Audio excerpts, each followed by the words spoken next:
here on Thriving Thursday. Excited to be here with Mark Johnston, our head marriage coach and expert, and I'm Heather Choate, mindset coach and expert.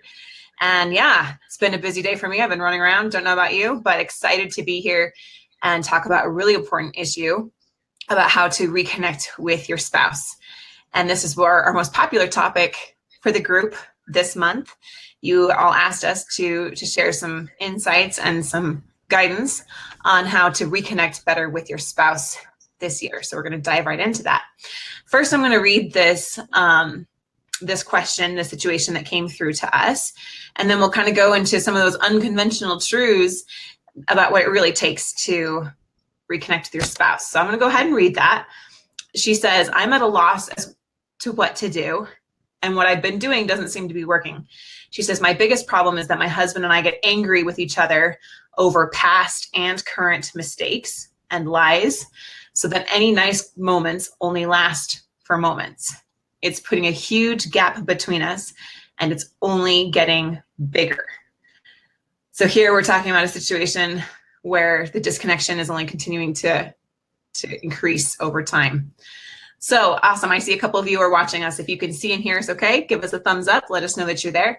Always, we like to say hi to you and leave a comment or question if we can answer it live. So Mark, we're going to dive right in, and I'm going to share here this article that people can go to follow along. Let's see if that's showing there. So if you go to highthrivecoaching.com on our free blog, we have this awesome article, 3 Unconventional Truths to Reconnect with Your Spouse. And we're going to go just a little bit deeper beyond that. I know some of you have already enjoyed that post there, but we're going to go a little bit deeper into those kind of 3 different myths that we often see and what the truth is. So, ready, Mark? I'm ready. Okay. So myth number 1, and this is one we get very commonly, is that both partners must be willing to work on the marriage. So this is a myth, right? This is not true. The opposite is actually very much true. Why do you think this comes up so much, Mark? And what is the actual truth about this? Well, I think part of the myth comes up because, so often when people are looking to, they're looking at a relationship, they're saying, okay, well, we have these cliche sayings, well, it takes 2 to tango. And, you have this idea that, okay, it's not a relationship unless both people are 100% committed. And really what the truth is that one person can absolutely change the atmosphere in a relationship. Now, just as a hypothetical example that I might give here is, let's say that you're faced with someone who's really upset, really angry. There's different ways that you can react to a situation like that. One way is you put up your defenses and you fire back and you respond in kind, you respond angrily. And what does that do? That escalates the situation. In turn, though, the opposite of that, if you meet anger and frustration and all these upset feelings with understanding and care and support, that really changes that situation quite a bit. And the same thing happens, in a broader sense in a relationship. It just needs to be a little bit more consistent. So perhaps there, like this woman was saying, she's, her and her husband, they just keep bringing up the past, all these lies, and they're, she just feels empty and heartbroken. What I would suggest there is, okay, sounds like she really wants things to work. And what's going to make that situation work is when she changes, when she approaches the situation not so heartbroken, not so much in pain, not feeling empty. And there's lots of things that you can do for yourself to feel more fulfilled and be able to approach the marriage in a much healthier, from a much healthier stance. So yeah, absolutely, one person can save the marriage on their own. If you change, the whole atmosphere of a marriage can change. Absolutely. And that's one of those mindset shifts. And it's a little bit of a limiting belief there, this block, and it's putting you in a victim mentality. If you're giving your partner more control even than you think you have yourself, if you're saying that, oh, well, they're checked out, so this much marriage must not be working, then that's giving your partner an abundance of control in the relationship, and you're not owning the amounts of influence that you have, right? Mm-hmm. It's putting you into a state of victimhood, and that's not going to get you going forward at all, right? So it's recognizing that there's a lot of things that you can do to influence the relationship, and that you do have power. You know, this person came to you for a reason. You were drawn together. And yeah, things may be really rough right now, and there may have been a lot of really hurts or traumas that have gone on, but there's still a lot of that influence that you have in the relationship for sure. So I see a couple more of you watching. Awesome. Thanks for the thumbs up. We appreciate knowing that we're coming in good and clear for you. And again, if you have any comments or questions, just leave them in the comment below there. So our second myth, Mark, and this one, I love this one. I don't know why I love this one, but I like smashing myths. We're like the myth buster for marriage. But it takes years of therapy to save a marriage. Where did this one even come from? I'm not sure why we've developed this mentality that it takes years and years for change to come about. What are your thoughts on that, Mark? Why do you think that this is even an idea that people hold, that it's going to take a really long time to change a relationship? I think a big portion of that is just from experience that people have. Now, most of the time what happens is, one person is really gunning for something to change in the relationship. They're unhappy, and so they say, okay, let's go out and seek counseling. And so the couple goes, and in reality, what happens is, because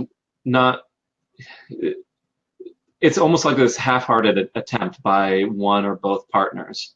And so you get these situations where you keep going to therapy and you keep getting these suggestions, and nothing is sticking.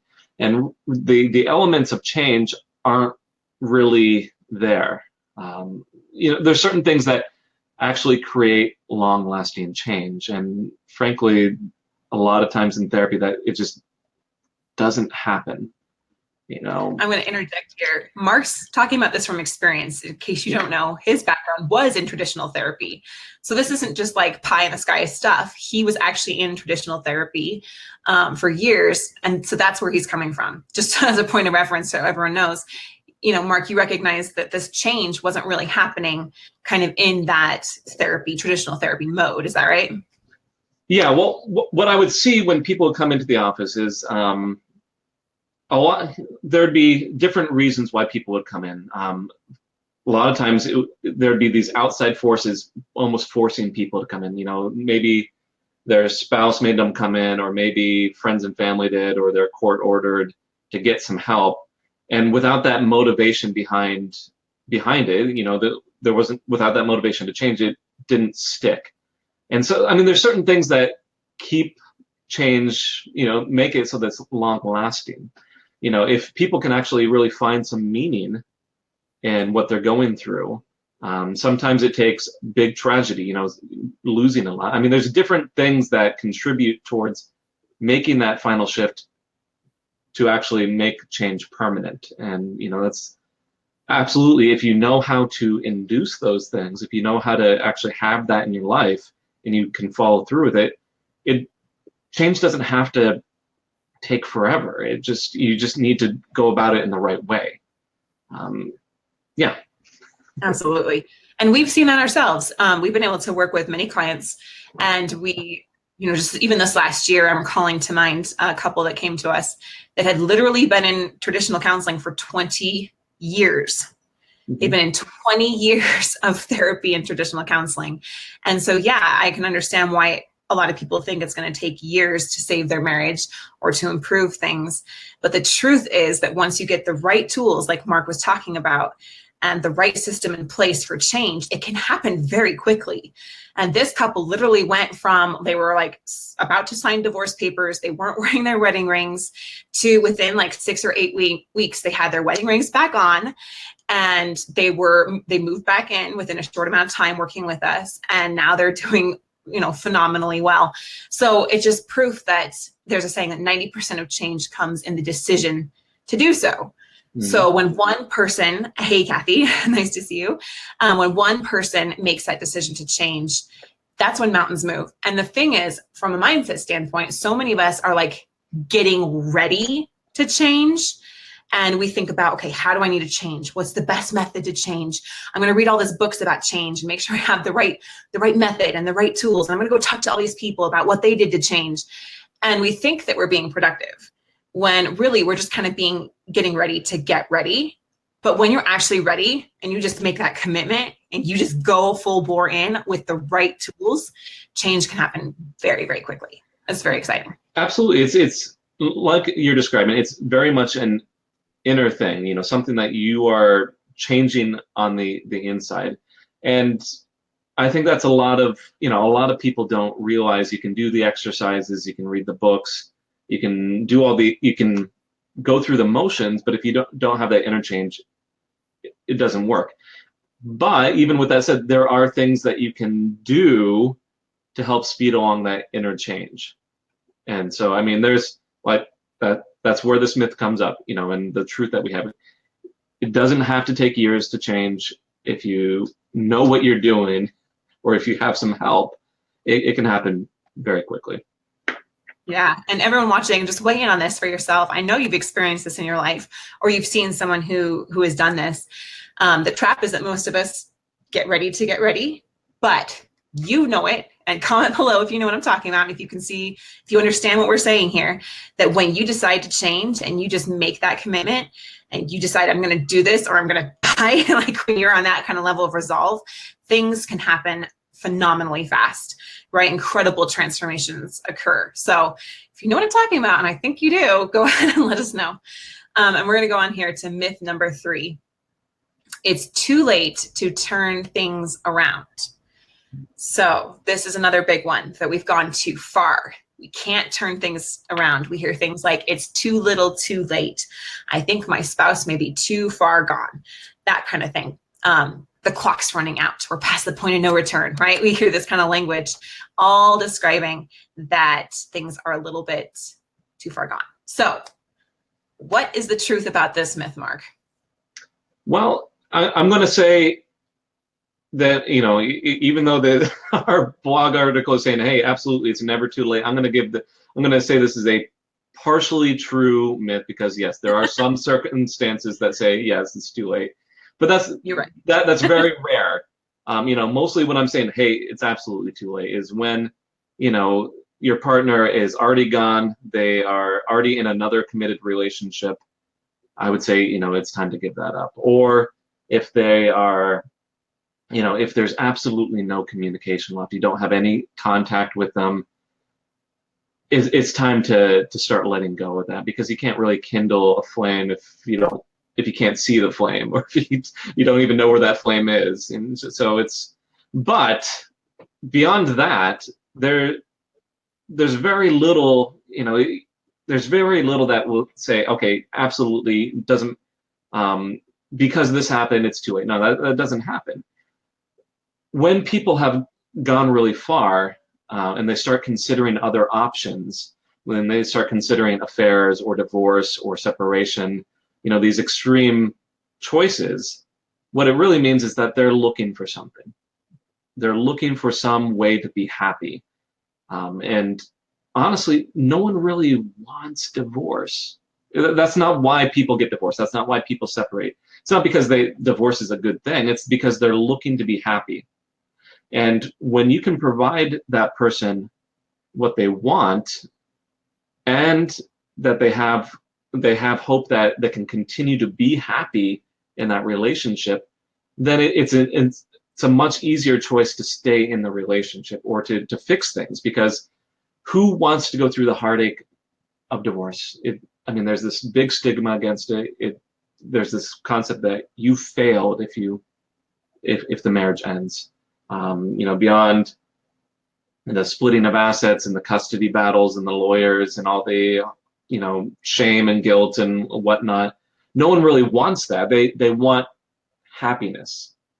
And, I mean, I might be oversimplifying it with this statement, but if, like I said, if you can provide that happiness and provide that consistently, give them the hope that, they can be happy going forward, then there's not really any reason to divorce at that point. It's not too far gone.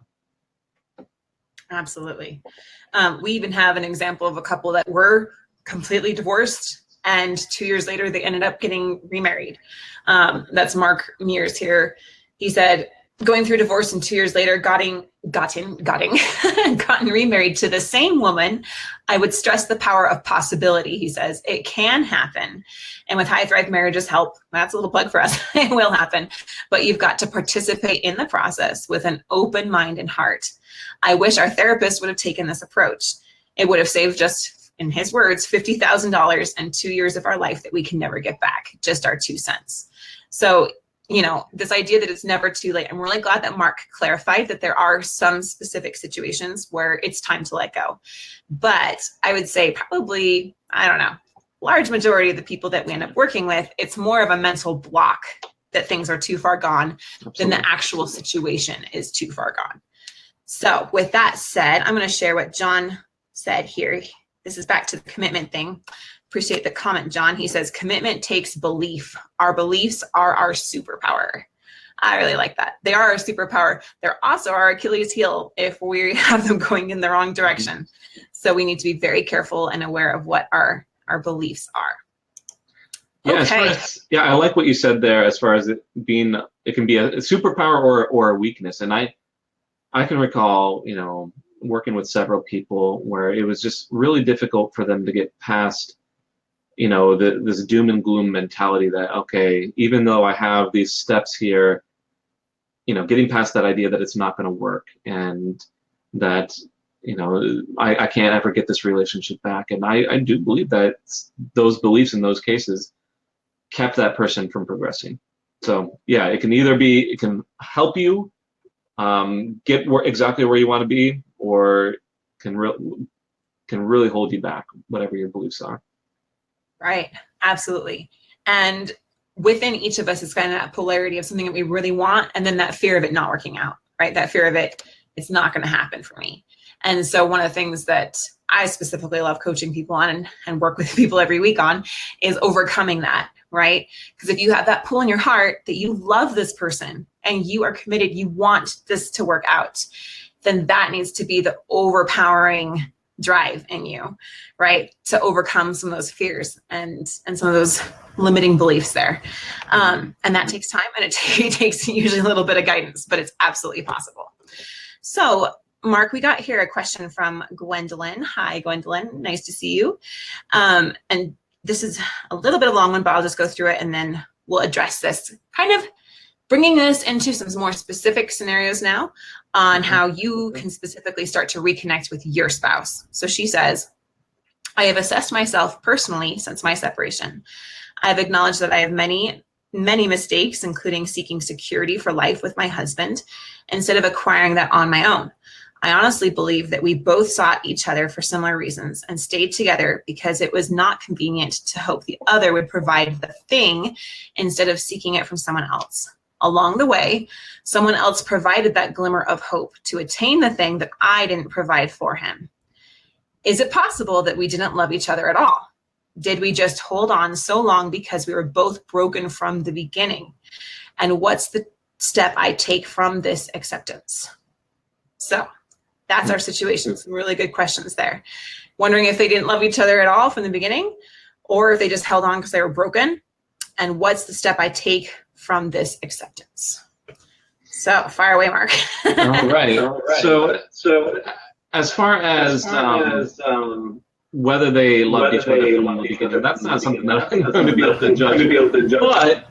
But for the most part, people get married because they genuinely have interest and love for their partner. So I would say for the most part, I wouldn't agree with that that they didn't love each other from the beginning. Sure, there might have been kind of ulterior motives as to why they actually ended up together. They needed something, but in a sense that could have been love. But like I said, not knowing the entire situation, it's hard to say, okay, yes, you had those feelings, or no, you didn't. Yeah. That's for her But to answer, I guess, in yeah, her own heart. exactly. So here they are, and I know Gwendolyn's situation just a little bit. So I know where she's at, and so she's come to this acceptance. Okay, so she says, okay, what do we do now? He's gone, and he's found this glimmer of hope somewhere else, and she's accepting that, okay, there's some problems, that they were broken at some point. And it sounds like she's really evaluating herself and making some changes. The big thing that I stress in this situation, when there is a separation, when there is someone who's really leaning away from the relationship, not wanting to engage, absolutely the thing to do is to work on yourself, which is what she's doing. So be the person, become the person that your spouse would want to be with. And do whatever you can to take care of yourself, look for your own happiness. That's going to be attractive. Now, when there is limited communication, when there's limited interaction, you want those interactions to be as positive and connecting as possible. A lot of times when this is going on, the first thing to do when people are separated is they see this person, they're reminded of the pain, and that all that pain kind of comes up, and they end up dealing with that instead of letting it be pleasant, letting it be connecting. So some things that I would be looking for is, have the interactions that you do have them to be very meaningful.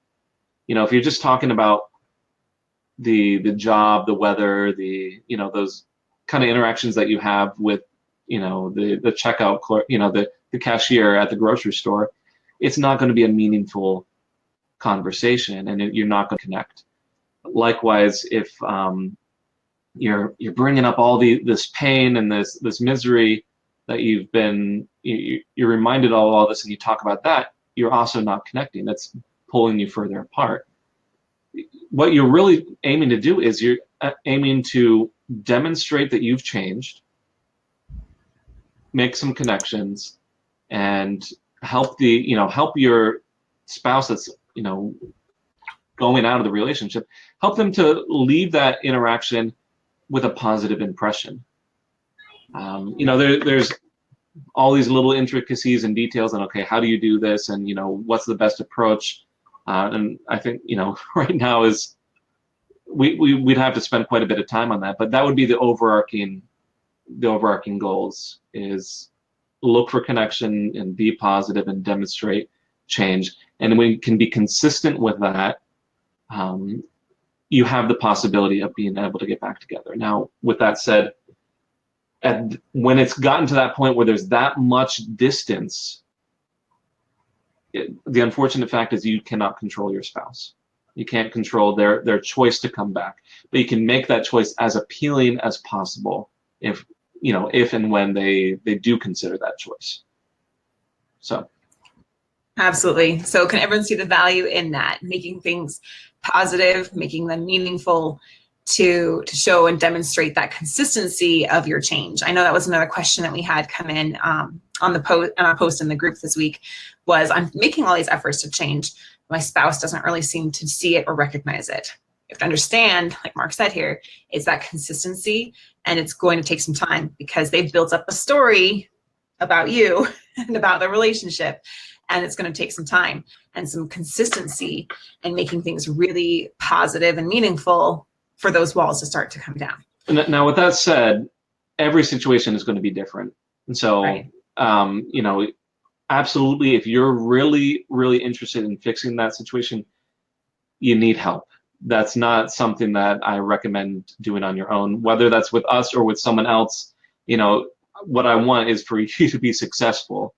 And so really you need someone else, you need a third opinion, someone to look at what's going on, see if there's anything that can be tweaked, shifted, changed, because otherwise you're leaving it up to chance. And most people we don't get training and how to repair relationships.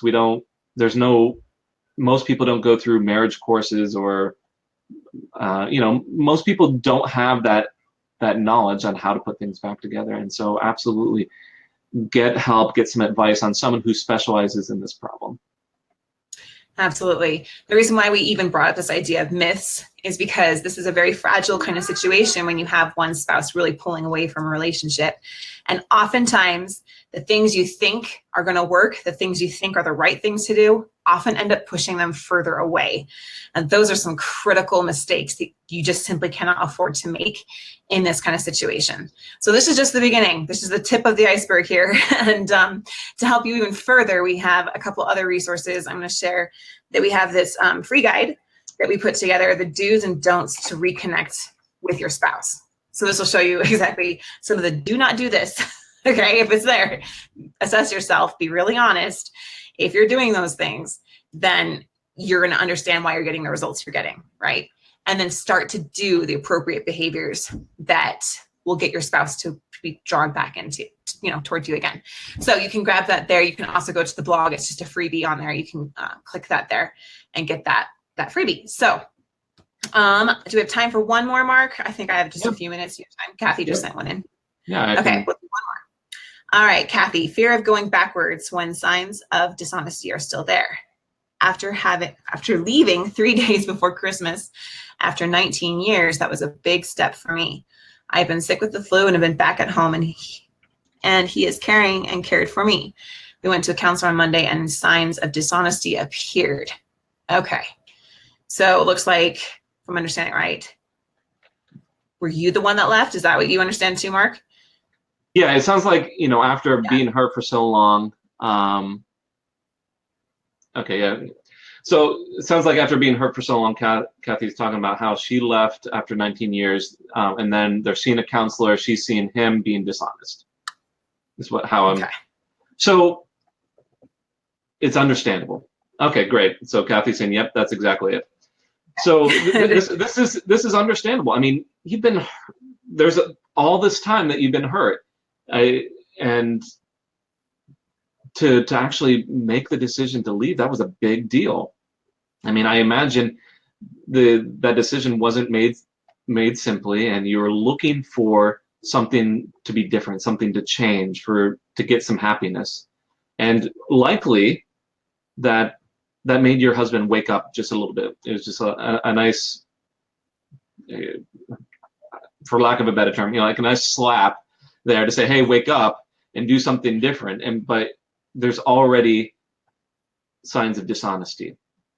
And so the big thing here is if you're truly looking to move forward with this, we don't want to squander, we don't want to put out any sort of fire that's any sort of flame that's beginning to reignite here.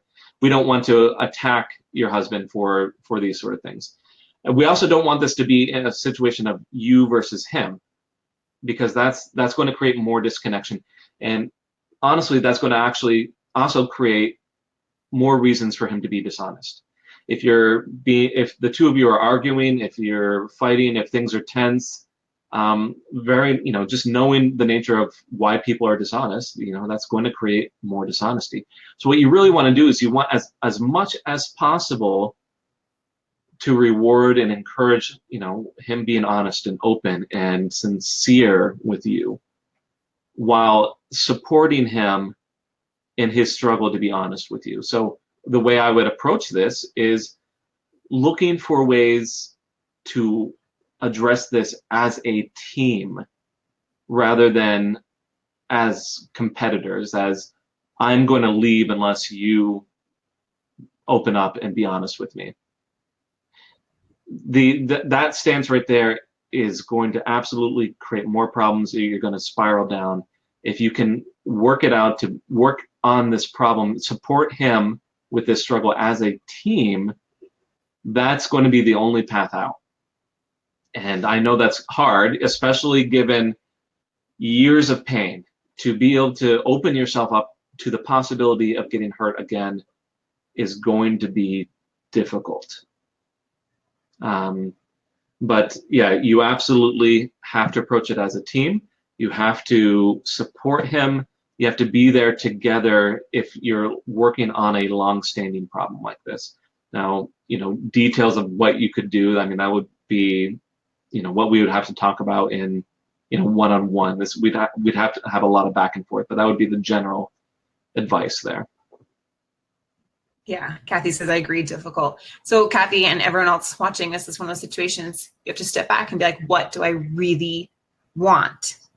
Beyond the pain, right? Beyond the hurt and everything, is this something that I want to save? Is this a person my heart is drawn to? Do I love this person? Do I want it to work out? Do I want to be there and have a complete unit as a family? This is where you have to do a personal assessment about what you really, really want. Now, when Mark's talking about be there as a team and be supportive and understanding towards him, where does that leave Kathy? That's another part of the whole equation, right? You need to have a place where you can put the pain and the fear and process through those things so you can effectively do that. That's why I love what Mark and I do, because he's got the marriage expertise and I guide through the emotional mindset stuff so that you can effectively execute on the marriage pieces. It's a beautiful kind of synergy that goes on there. And so you're going to have both of those, I think, to really move forward. You got the pain and the fear of the dishonesty, right? Coupled with what do I really want and how am I really going to get it? So when you combine those together, you can do it. It's not going to be easy, like I said, but it's absolutely possible if you want it enough. So that's beautiful. Okay, well, thank you everyone for submitting in your questions. I hope this was valuable for you. If you liked this, give us a thumbs up. Give us a comment about a distinction or a takeaway, something that really stood out to you so that you can quantify it in your mind so that you can make it more tangible. Something, even an action step that you might take this week.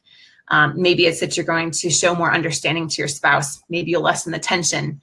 Maybe you're going to aim to have more positive interactions. I would suggest that you all go grab that free cheat sheet about the do's and the don'ts so that you are really clear on what mistakes to avoid and how to really move forward. So wonderful. Well, thank you, Mark. I appreciate you very much. And thank you all for joining us. Again, if you have any questions or you need further help, feel free to reach out to Mark and I. You're always welcome to personally message us or hop on a free breakthrough session so we can go a little bit deeper into that one-on-one discussion that we talked about. So we appreciate you and thank you, Mark. Yep, thank you. All right, we'll see you guys next time. Bye, everyone.